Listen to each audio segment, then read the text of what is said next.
doorbell rings again. Right. So Sophie, so basically you're Pilates instructor in Southport. Hmm. You've been doing it. How many years have you been doing it for now? Well, I've been doing Pilates for 21 years, but 21 years. I trained about 7, 8 years ago, and then I've had my studio. Well, I was a teacher, and then got my studio 4 years ago. So yeah, and had quite a turbulent few years since I opened the studio. Right. So what got you into Pilates in the beginning? What was how did you fall into it? Injury. It was injury and pregnancy. Yeah, I was in a car crash and I had terrible whiplash, and I went to see a chiropractor. I lived down south, just outside of London at the time, and he said, "You must do Pilates. It will stop this from happening again." So I took it up. I was pregnant. It helped with the pregnancy. It helped with the birth. So anyone who's pregnant or thinking of getting pregnant, you really should do it because it really helps and strengthens the pelvic floor. And then yeah, it was that. And then between children, I've got 3 kids. Between each child, we moved. We moved from London to St Albans, and then up here, and then to Hitchin in Hertfordshire, and then up to Southport. So between each child was born somewhere different. I found a Pilates teacher. I got me through that next pregnancy, and then we seemed to move on quite a bit at that point in those 5 years of having the kids. So yeah, when I got here, it was more settled and found my Pilates teachers, and it was great. Yeah, that was it. That was kind of, I just did it before, during, while I was pregnant, post pregnancy, and then it then became really important because it became that 1 hour a week that I gave to myself, because you give everything that you have to, when you're a mum and a parent, as you know, to your kids, and no one offers you, no one says, "Oh, here you are, go take an hour, go and have an hour to yourself." You just don't do it. So Pilates became that 1 hour a week that was mine. And if my husband wasn't here or was away with business, I'd get a babysitter so I could still go. I'd never miss it. So sometimes it would cost me about 25 quid to go to a mat class, but it was worth it because that 1 hour reset me as a person and as a mum and as a wife. No, no, definitely. I mean, I always say that with my clients, it's always important to find that hour or two that you can find a week where you can Yeah, exercise, and it not just so it's physically well-being for yourself, but also mentally well-being, yeah, and you have that bit of quality time for yourself as well yeah, yeah. for exercise. Did you um did you do any exercise prior to Pilates? Did you do any like gym or like aerobic workouts? No, I was never really a gym babe. I didn't really do that. I was working in London prior to kids. So yeah, I worked in events and I never made that time or found that time for myself. I'm just a walker. I walk and I will walk for, 10 miles easily without really stopping and thinking about it. So walking and talking was my tonic prior to that. So yeah. Well, so you must have gained a big connection with Pilates, because I gather before that wasn't your chosen career going forward. No, No. no, and I almost didn't become a Pilates teacher because I wanted someone to take control of me for an hour. I didn't want to be the person in control of everyone else. I thought that once I became a teacher, I liked being told what to do for that 1 hour because I was so in control of every other part of my life.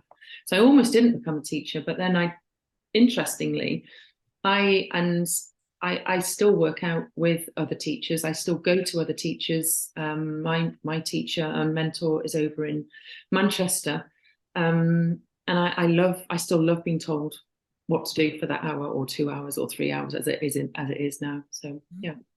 So what kind of got you into teaching? What was that side being taught Well, that made my you want to kids, teach? yeah, the kids were all getting older, and my teacher who was my teacher here in Southport, she moved to Liverpool. And although she wanted me to go to Liverpool, I just couldn't take that time out from the day because it'd be a whole day practically within school hours. So I just thought I was not pushed, but I was advised, not advised, but my husband was going, "Why don't you just do it? Why don't you become a teacher? If you can't find a teacher that you like, just do it." And then someone else said it to me, and then someone else said it to me. So I thought, oh, go on, let's have a look. So it took me about 6 to 8 months to find the right teacher. I spoke to loads of different people across the country. I couldn't find anyone. And I just wanted to do mat work initially. And then I came across my teacher over in Macclesfield, and I was just like, right, yeah, this is who I'm training with. This is who I've been waiting to meet.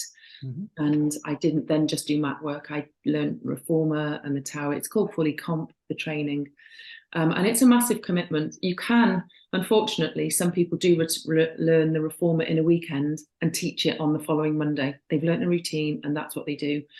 I went down a classical route and it's pretty intensive. You know, I had 5 3-day weekends over 6 months. And, you know, that's kind of 8 till 5, learning the different repertoires, the different equipments. And then after that, you then have to do 600 hours before you can teach and charge. So the commitment financially, in monetary terms, but also in time, was enormous. You know, it's probably cost me, you know, the training was almost $5,000. The one-to-ones and all the commitment that you have to make after that is probably, you know, near to $8,000 before I was qualified. So, but and that's the route that I took, and I'm classically trained, and I haven't regretted it one bit. It's been the best decision I've ever made to become a teacher and to open up my own studio. It's brilliant. So what's the difference between doing it on a mat and then doing it on reformers? Yeah, I've got a reformer and a wall tower studio. So mat work is actually, it's like the heart and soul of Pilates, mat work. It is the toughest. It's really quite hard to do because you've got no feedback. When you go onto the reformer or the towers or any of the equipment in a studio, you've got springs. So it uses resistance springs to get you to work from your core muscles, and that balances you out. So like, you have to come down, you have to try you're good, definitely after this. It just balances you out. So you've got something to reach into. So your toes will be reaching into something, or your feet will be reaching in, or your arms. So if one shoulder's had an injury, you know, when you're actually working out, there's a weakness in that one side. But the reformer, because you're on the springs, it just kind of balances you out. And you can see people change in front of you. It's really, it's so subtle. No one expects, no one knows sometimes what they're working. They know they're working really hard, but they don't know. When they're doing certain exercises, they know damn well it's in their abs, and that's the ab part of the workout. But it just balances out any imbalances that are in the body. So whereas gym work, a lot of gym work will work your big muscles. You know, it works your shoulders, it works your biceps, your triceps, your quads. Pilates really supports the smaller muscles that support the joints. So it's far more, it's really, really small movements, but really deep. And when you get it, it just takes you to a different level in your overall movements in your body. Oh, definitely. I can see that, because one thing I learn when I'm training clients, and even for myself, to be fair, you find that people do have a lot of imbalances. Yeah. So like if you're doing a bench press, they push up a little bit more with the right arm, because obviously they're more dependent on the right arm. Same with the legs. They stand in a certain position and constantly have to correct them. And I can see the hip movement slightly different, and I'm trying to correct. And sometimes, you know, obviously there's the basic ways you can do from a personal trainer's point of view to teach.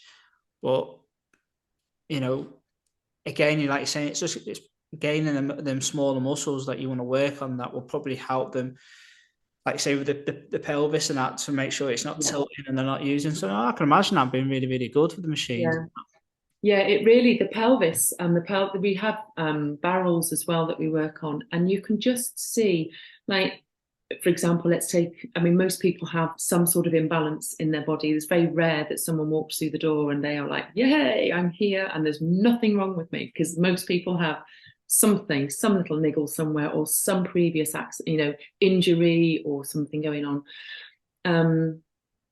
But say, for example, a woman, after she's had children, your pelvis, just think about what your pelvis has been through and all the softening of the bones. There's barrel work that we do that just balances out that pelvic, the pelvic floor, the whole pelvis region, the sacrum, and it feels amazing. And again, you can see women come and go, oh my God, I never thought I'd feel like this again. I actually feel like I used to feel balanced. So I'd recommend any woman to come after a childbirth. to a few, even if it's just to a couple of sessions, just to start getting your body back into balance, because then you get more from the other workouts that you do, because you've rebalanced your body, and then you can go on. So yeah, it's very beneficial. No, I can imagine that. I mean, I've had a few problems myself at the moment. I've been playing basketball for over a year, so it's the first kind of contact sport that I've done for many years. And just recently now, I'm starting to find like my left side, and I know there's an imbalance in my hips at the moment because I've got plantar fasciitis and almost be slightly flat-footed on my left foot. I'm getting a few little twinges in my hip and a little bit in my knee, to be fair. And I don't normally suffer with injuries, but it's just something that I'm picking up. And I just know it's nothing to do with what I do in the gym training. It's just I've got a natural imbalance. Yeah. And probably what the basketball's probably done is just highlighted that issue with me now. Yeah. So yeah, plantar fasciitis is massively painful. And if you think that your feet are the foundations of your body, if there's something going on in that foot, it's going to have a repercussion all the way up to the knee, to the hip, to the pelvis.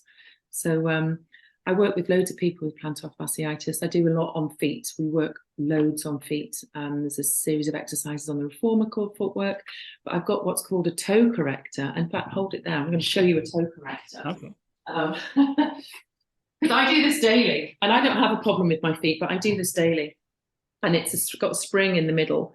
So if I kind of, you work it with your feet, and you kind of, it moves your feet. You put your big toes in there, and then you do these exercises. And it isn't about pulling it apart, because you really can't with your feet. It's very, very subtle. Kind of, you couldn't see that I was going like pulling it apart. Most people want to make things big. It's about keeping it really small. But when we work on that toe corrector, it works all the metatarsal pads up your foot, your whole foot, and it lifts the arch. When we work those not pads, the bones in the feet, it then lifts the arch and it works the feet. It really can help enormously. I have something called a foot corrector as well, which is at the studio.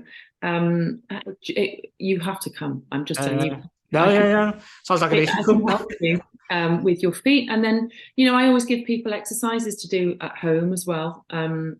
And then whether you do them or not, is not my concern. If you haven't done them, it's not like, some people go, I haven't done my homework, I feel really bad. And I'm like, it's not homework. I just give it to you for the benefit of you, because Pilates is far more than that 1 hour that you're working out in the studio. It's you can implement it into every part of your life. And it makes you stand taller, it makes you sit taller, it makes you feel taller and stronger. And when you work and stand and sit with your abdominals connected, you automatically stop kind of doing that. And you kind of come here as I'm leaning and I'm talking into it. But it really works it helps everything. And the big statement that Joe Pilates made was, in 10 sessions, you feel difference. In 20, you see the difference. And in 30, you've got a whole new body.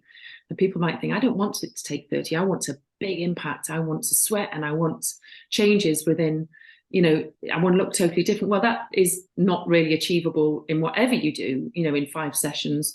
But it's a really achievable, I think they're too generous personally, because you feel the difference. You do Pilates once and you feel the difference.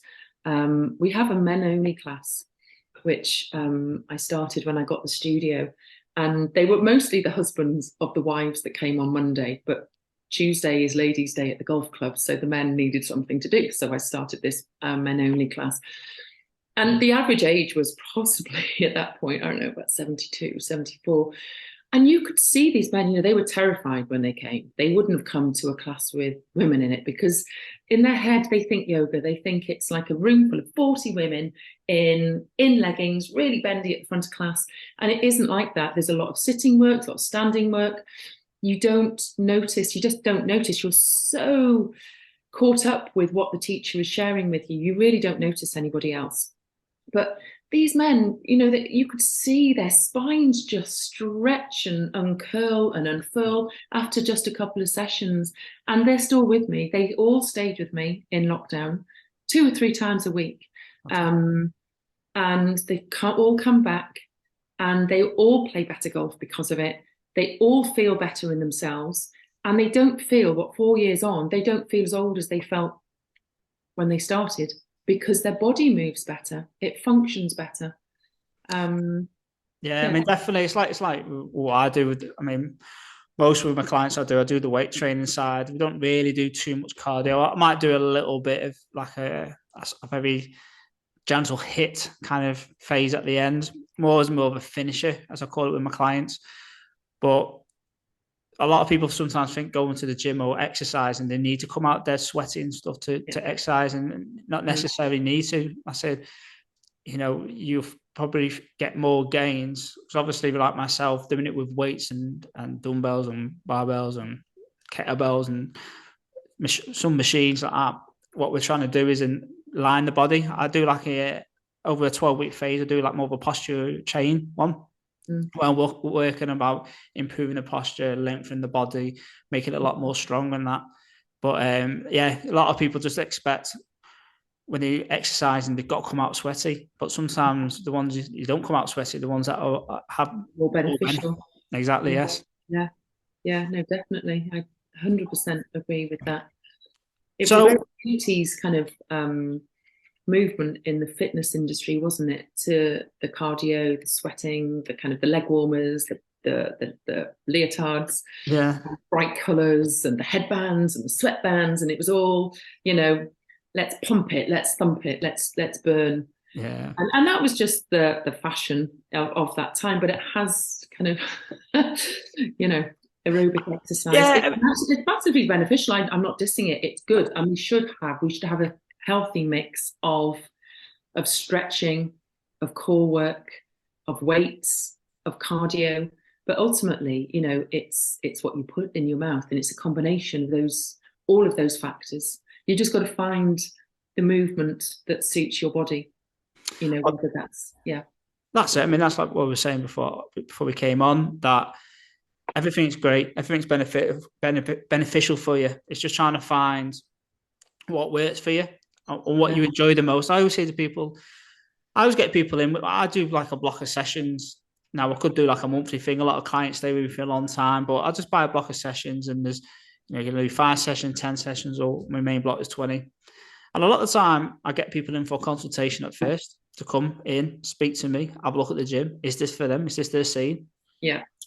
And if they're like, yeah, they want to do it, I can still a little bit of doubt in them. I always say, right, well, okay, well, why don't we do 5 sessions first? So we're not overcommitting.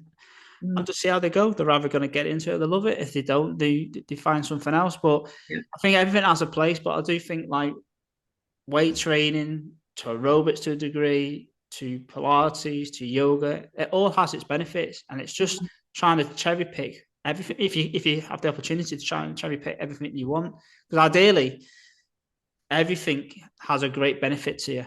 You know. Oh, absolutely, yeah, and it's what suits you at that moment in your life. Oh, definitely, yeah. You know, Pilates has a reputation of people, it being retired people or people that are injured, and of course that's quite right, you know, because it is a generally more expensive activity, so people tend to do it when they have more disposable income, which is when the kids have left home, you know, when they're retired, they've got that extra time. But more and more, as I say, my clients range from 13, and that's a ballet dancer wanting to go professional, up to 89. And my 89-year-old is phenomenal. Oh my goodness me. I feel like if I'd got it ready, I'd show you a photograph of what she does and what she can do. She's just amazing. Some of my 80-year-olds are phenomenal. They move better than people in their 30s. They really do. And but it's finding what's right for you at that time.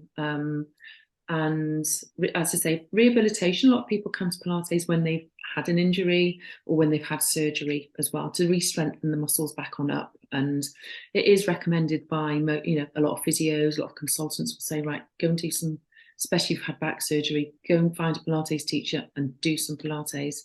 But yeah, it's, but as we said earlier as well, before we kind of started talking on the podcast, it's really difficult because my expanse of people that come to me, as I say, from 13 to 89, it's really hard to market to. But more and more people are coming at a younger age, it is appealing. Pilates is starting to appeal more to people who don't just want the hit. They don't just do hit. They realize that actually if they do the Pilates, then they go and do the hit, or then they do the boxing. It makes them less injury prone. It means that they can get more and deeper into their other chosen sport or activity. I have my Monday morning slots are my busiest ones because people want to start their week. They come to me and then they go off and do all their other things, and they'll come back to me on a Wednesday or Thursday, and then sets them up for the weekend. And it really does complement, everything else. And I'm delighted when someone finds Pilates that isn't within that kind of core market of rehabilitation or retired.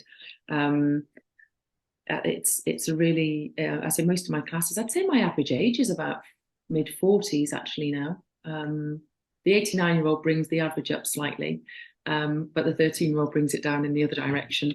But there's a lot in the 40s. Women in the 40s want to look good. They're still doing the hit, but they realise that actually post-kids, kind of pre-menopause, they're benefiting massively from it. Yeah.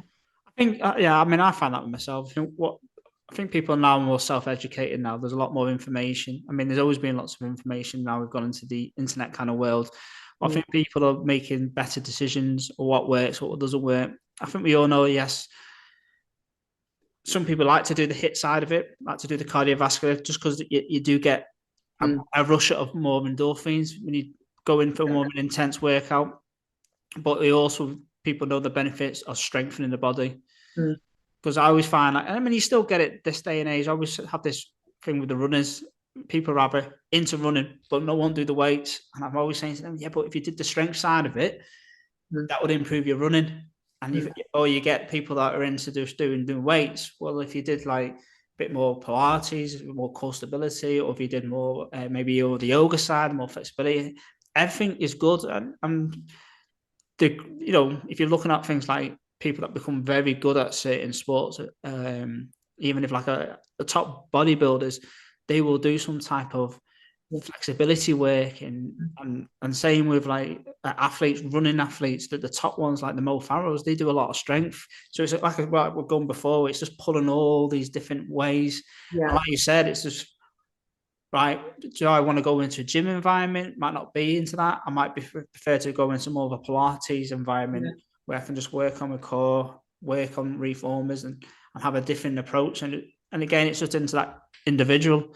But again, with the age bracket, I mean, my oldest clients could be up to 70, and then I've got my younger clients at times could be, I think one of the youngest people I've ever trained is like 8 or 9, believe it or not. Obviously, not resistance type of training, but depending on what they want to go for. So change it. And that was an up and coming footballer at the time. So well, he's still 15, 16, still playing for Blackburn, so far as I know. So he's still doing well, I've been told. He's not training with me anymore now, because obviously with the type of training he's getting into now with his age, I think at the time it was just to try and help him with his strength and just doing more body work and that. So it's good. And so obviously this is what you've been doing with the Pilates. Is there anything you're looking at doing now going into the future with Pilates? It isn't. So I've got a reformer and tower studio, and it's the only reformer and tower studio, classical reformer and tower studio within. The next one is Manchester, so there's nothing. Even in Liverpool, there's nothing with the equipment that I have, and so that's kind of my core. That's my that's where it all happens from. But I've started doing retreats, so I'm doing Pilates retreats aimed very much at women approaching midlife and trying to answer or help them answer some of the questions and issues that they have. Ultimately, it's just, we have like 15 people that come on our retreats, 14, 15, depending on the venue and what we're doing. And we have menopause focused specialists there. And it's quite easy for people, there's lots of menopause. It's a big boom at the moment. But I have one of the top consultants in the country from Liverpool Women's Hospital who comes to that, and she's phenomenal, and she just is precise, concise, and in an hour she'll give people more information than they could ever possibly think that they could learn. So I have her, we have breathing exercises, we have all nutritional experts, and so that's my retreats. I've just they started in lockdown. I mentioned earlier that I was planning to do this before lockdown, but I was far too busy to put my head into it. Lockdown gave me the opportunity to really work out what I wanted to do, and I've just completed my 4th retreat, which was just amazing, and that's opened up another kind of area for my business, because I was looking to do collaborations, which I do at the retreat. So I have John Lewis sponsor my goodie bags, my welcome packs, and I try to collaborate with clothing brands that suit the audience that I'm with. You know, it's lovely. When you look online, you see Pilates teachers, and they're wearing the bra tops and the leggings, and they look amazing, and they're very Insta. You know, they look amazing on Instagram. But 50-year-old women don't want to dress like that. They don't. They want. Some of them do, admittedly, but when you're working out, it's a little bit more demure, and they want to be covered. So I've spent a long time looking for the right brand to collaborate with, and I've got the exclusivity with Varley on my retreats and in my studio in this area. So that's taken a lot of my time at the moment. So I have the retreats that take my time, and now I have a clothing range within the studio that suits not only my retreaters but also my clients at the studio. So I'm pretty busy. I don't think I want to take on anything else just at the moment. That's kind of keeping me super busy. What it's also doing, it makes the studio work really hard as well. Oh God, I am doing something else. No, I'll tell you what else I'm doing. We talked earlier about staff and getting people into the studio. Because I'm classically trained, it's really hard to find people who, in London, it's massive. A lot of people go to someone that is trained to become classical teachers, but they're not up here. They're all down there. Yeah. And I only really want teachers that have done the same sort of training as me, because my equipment is classical equipment, and I say I don't want someone that's necessarily learnt the reformer in a weekend, because that's a different workout to what I do. That's like HIIT on a reformer, which isn't what I do at all. So I've been hosting training courses at my studio with my teacher, who's Kirk Smith from the Classical Pilates Centre. You should check him out. When you come to my studio, I'll show you his photos. He's a phenomenal movement specialist, and he's been hosting the teacher training at my studio alongside me. So I'm kind of learning a new kind of bow to my arrow in terms of the training. And then what the output from that is, not only that I've redone my training again effectively and gone over all of those weekends and all of that information, which is always valuable as a teacher. You know, you never know it all. You're always learning. You're always going back over things. And just having those moments, oh my gosh, yes, oh yeah, I'll bring that. Oh, I've forgotten that. Yeah, I'll bring that in, or whatever. But I get new teachers. I've got new teachers joining my studio now. So I've got 2 girls who were clients of the studio, and I'll have them. In fact, one of them passed one of their first exam last week. So my team is growing. I've got 4 staff anyway, but my team is now growing, and I've got people that teach the reformer and the towers, which is fabulous for me, because it's not all on me, and it has been up to this point. So yeah, so there we go. I've got training, I've got retreats, I've got a clothing range, and I've got 3 kids and a husband, so I'm pretty busy. I think if I took on anything else, I might come home one day and know everyone's going, Mum, are you ever going to get back here? So yeah, that's enough for me at the moment, I think. Oh, that's fantastic. So if anyone wanted to jump onto a retreat, how would they go about finding you, and how to do that? Well, the retreats, I take my reformers on the retreats, and I'm actually the only retreat business in the country that does UK reformer-based retreats in the most beautiful venues. I think if I hadn't gone down this route, I would have probably gone down, but I think I wish I'd always done architecture or something in design. I'm very kind of big on inspirational spaces and beautiful places. So all of my retreats have beautiful views or are in very unique, stunning buildings. So the retreats are pretty unique in that way. So the retreat business is called Reformer Retreats, as the name suggests. It's at Reformer Retreats on social, or it's www.reformerretreats.com on the internet. But you can get to it through my Pilates site as well. There's obviously links going on there as well. So, and that is, my studio is pilatesworks.co.uk, and Pilates really does work, which is why it's called that name. So yeah, that's .co.uk, and on Insta that's Pilates Works _Southport. I always do the underscore. There's another account, but you'll see the Instagram gives a really nice feel for both of all of the work that I do. You can see what shapes you can make, what benefits you can get in the body. So hopefully I try and capture the positive energy that the studio creates. Yeah, and that's that. Fantastic. Well, Sophie, thank you so much for jumping on today and telling us about Pilates and what you do in that. And yeah, I'll definitely have to come down to your studio and have a go myself. Yeah, sounds like what I need. Yeah, you must do. You must do. You really should come down. We'll do a swap because I'll do some weights as well. Yeah, but look, thank you very much for having me on, Christian. No, it's been my pleasure. Thank you very much. Thank you. Thank you.